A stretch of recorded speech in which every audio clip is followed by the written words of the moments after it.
Let's take a look now at the Ukraine in particular, which has played such an important role in recent events. Ever since the collapse of the Soviet Union, NATO, the U.S.-led Western alliance, has tried again and again to bring the Ukraine into the Western fold as part of NATO and the European Union.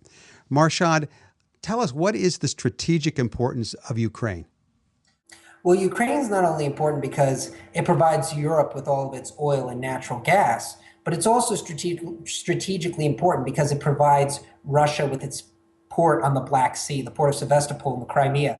Well, if we look at the Ukraine, it's bordering obviously on the western border of Russia. If that were to fall within NATO, it would bring NATO really right up to the doorstep of Russia.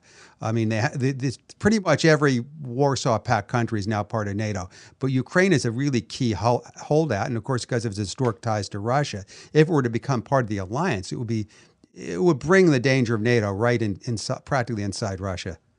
Exactly, and the reason why Ukraine is so important is because if you bring NATO up, now Russia's completely hemmed in. Additionally, because of Russia's port on the Black Sea, the port of Sevastopol, if you were to control the whole of Ukraine, including the Crimea, you would now deny Russia its only warm water port. This is significant because it's the only port outside of the port of Tartus in the Mediterranean where the Russian Navy can freely move year-round, as opposed to Vladivostok all the way in the east, or their major naval bases out in the west, which are iced in for parts of the year, where the fleet can't move because of the ice. You now have a port that allows Russian Navy constant movement. So if we were to control the Ukraine, it would not just hem in Russia, but it would also hamper Russia's military capabilities. I mean, in essence, it would be like cutting the legs off of their Navy. And of course, they have a very important port in Syria, at Tartus, because of their alliance with the Assad government. And if they lost control of the Black Sea, they would have a hard time utilizing that port. So in other words, it becomes clear and obvious why Western forces would want to foment the revolution in Ukraine in light of the ousted president's deal with Russia. And of course, this fight over the Crimea is an old fight between the West and Russia. Perhaps, Marchand, you could talk about the Crimean War that occurred in the middle of the 19th century. Absolutely. And the Crimean War really highlights the importance of the Crimea to Russia, and it also highlights why the Russians supported the referendum on March 16th to allow Crimea to join Russia. The Crimean War, which was 1853 to 1856, was fought between the Russians on one side and the Brits, the French, and the Turks on the other. Now, the goal of the British, the French, and the Turks was to dislodge the Russians from the Crimea, deny them their only warm water port, and it would ultimately allow European full spectrum dominance over the Russian Navy, because the only way the Russian Navy could ever rival the Royal Navy was by having that warm water port. So the war, it was a brutal war. It was a brutal war, but the Russians committed everything they had to winning the war because that's how important the Crimea is. This is the war made famous by that poem, The Charge of the Light Brigade. Exactly. It was also the war that made Florence Nightingale famous, and battlefield sanitation too, because she was the first. She was the first to realize she was the first to realize that bandages and tools needed to be washed. So it's fun. It's funny, but prior to the Crimean War, surgeons would reuse their tools from one patient to another, and it was Florence Nightingale, and Florence Nightingale reduced the death rate. So there's something good to come out of this awful conflict. And but one of the things you saw is that you had a coalition of the three largest military powers at the time in the world. Because we got to remember, the United States was not a superpower at the time. So you had the world's three largest military powers: the Ottoman Empire, the French, and the British. And those three combined could not dislodge the Russians, because the Russians were going to commit everything they had to defending the Crimea. So, and that's why you see that the Russians on March 17th also agreed to not only accept the Crimea, but to the establishment of Russian military bases inside the Crimea and the deployment of Bastion anti-ship defense missiles, because that's just how important it is. Well, if you learn anything from Russian military history, it's that they will throw everything they have at you, whether they have enough guns to go around or not. Absolutely. And that's another thing that we as Americans cannot really imagine. I mean, if you really want to understand the Russian mentality, look at World War II. Look at World War One. I mean, World War One, the Battle of Tannenberg, the Russians lost 100,000 men in one day at the Battle of Tannenberg. And in World War II, what they committed to battles like Stalingrad, Leningrad, the Siege of Moscow, Kursk, Kharkov, which, by the way, were both in the Ukraine. But what you see is that the Russians will suffer absolutely unimaginable hardships just to be independent of foreign occupation. And this dates back all the way to the Mongol invasion, because before the Mongol invasion, Russia was a small kingdom, which its capital was Kiev. The kingdom of the Rus their capital was Kiev. The Mongols came in and burned it. And so the Russians were subjugated by the Mongols for several hundred years.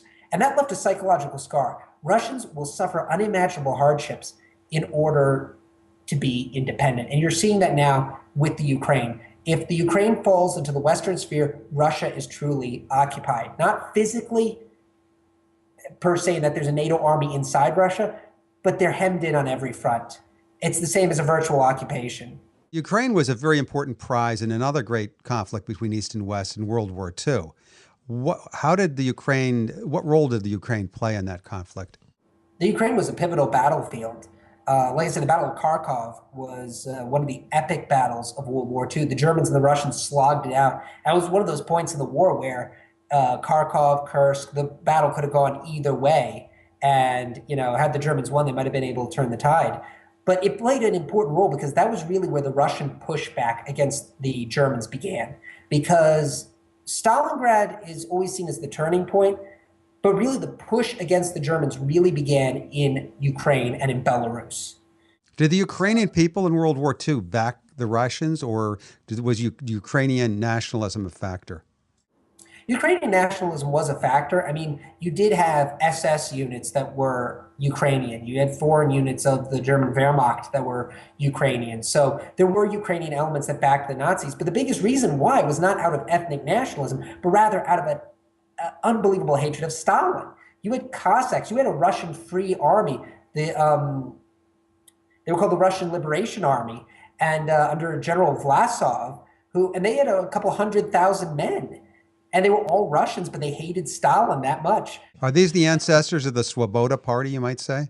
Yeah, the ancestors of the Svoboda party, you see two patterns, because you see these former SS, you see members of the Wehrwolves, who were basically Nazi guerrillas that were left behind. And you also see the remnants of Operation Gladio. Now, Gladio was a CIA stay-behind operation that in the event of a Russian invasion, these former werewolves, former German SS resistance fighters would rise up and fight the Soviets. And now what you're seeing is these guys are bringing out, from the Svoboda party, the right sector, they're bringing out the Volksangle and all these former Nazi emblems. And also, I know a Ukrainian and I know a Pole, and it is very interesting to see that they will, in a second, align themselves with the mentality of the Nazi Party over the Russian socialist communist because of the hardship that was incurred during the Soviet occupation of those countries. And there is an immense hatred toward the Russians in Ukrainian and Polish nationals who it's odd, but they actually have affection for the Nazi Party because, well, I mean, they were efficient, but they also didn't. They didn't force the communist occupation on them. They just didn't have to live under it for 40 years. Well, and when you look at it, I mean, unless you were a Jew, really, if you were a Ukrainian, if you were a Pole, what the Nazis represented was liberation from Stalin's system. Because what you're really seeing here is, again, the legacy of the Stalinist occupation of Poland, the Stalinist occupation of the Ukraine. Stalin killed millions of Poles, millions of Ukrainians. In Stalin's rule, he killed more people than were killed by Hitler. It was he killed upwards of 20, 25 million of his own people, not to mention the 20 million that were killed during the war. And even the 20 million that were killed during the war were largely killed by Stalin. Well, could you see this being resolved with Ukraine being fragmented into the Russian areas in the east and in the Crimea and some kind of a rump Ukrainian state, which would be anti-Russian and allied with the West? I don't think so, because the West is not going to want to give in. What we're seeing now is a case of the West has to realize one of two things. More importantly, the Americans have to realize one of two things. Either we are going to accept Russian hegemony in the world. We're going to fall back. We're going to say, you know what? The rest of the world is yours. We're going to defend our own homeland. Or alternatively, we decide we're going to stand up to the Russians. And I think what you're more likely to have is we aren't going to allow the Ukrainian nationalists to give up Eastern Ukraine and Crimea, because it acknowledges Russian hegemony in Europe and Russian hegemony worldwide. You say the U.S. will have to allow that? The U.S. would have to allow that in order to accept a split Ukrainian state. The problem is that, and we saw this in Syria, the Russians, for the first time, stopped the United States from invading a country. And of course, we've been trying for years to overthrow Syria. As we've been reporting on In Context, the supposed Syrian indigenous democratic revolution was really a rigged deal done by Qatar and Saudi Arabia, with importing Islamist fighters from Libya and training them on the Syrian-Turkish border, and then inserting them in Syria to destabilize the Assad government under the guise of an indigenous uprising. Well, and we know that this might be the end of Pax Americana if we don't stop the Russians now. Because the Russians not only have defended Assad, they've toppled the Egyptian government and put in a pro-Russian surrogate.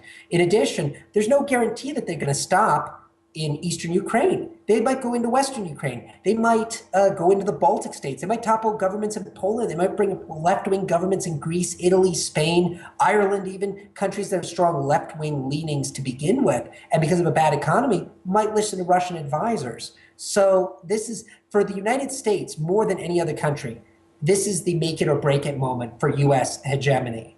So as strategically important as the Ukraine is today, the Ukraine dispute could end up spilling over into becoming a much wider challenge to the encirclement of Russia by NATO. And I think we're going to have to watch it, and we'll have to leave it there for this moment. That's it for this show.